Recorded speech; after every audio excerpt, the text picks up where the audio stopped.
So this is Mission Hill. So we wanted the show to have a really distinctive look when it came on, and part of our thinking was to have really bright, vibrant colors that you wouldn't normally see in animated shows, which is why we used radiant paints.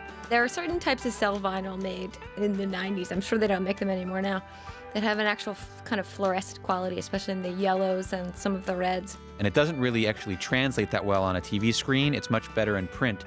But since the show was, I gather it was the last hand-painted show ever done, pretty much, we got to use these radiant paints that were hand-painted on the cells. A lot of times when the telecines weren't super correct, their eyes seem excessively yellow, whereas in the paint version, they just had a nice kind of lit-up glow to them, especially at night. I love the nighttime design. Yeah, the nighttime colors are so good. Yeah, we had to use a lot of black in the show anyway, and so we decided to come up with other lighter colored models for the characters at night so they could show up against dark backgrounds. And about the legal limits of color on TV? Yeah, there's a legal limit to certain colors. Usually it's reds that take on unduly, crazily saturated tones. I remember you were all very excited when you found out there were legal limits.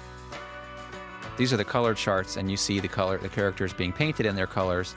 Each character represented one primary color, as I recall. That was the thinking behind it, to make it really simple. Yeah, so they could all go around as a group, and you could pick out who was who from great distances. Andy had a big, bright yellow patch. Jim had a bright, big red patch. Right, and then you've got, green for Posey, lover of plants, and a cooler blue for Kevin. The idea was, frankly, that it was going to be like The Simpsons, where when you see that color that their bodies are, even if you're seeing it from 10 miles away on a billboard, you know what it is. Our idea was to use those 4 radiant colors as our trademark. I understand.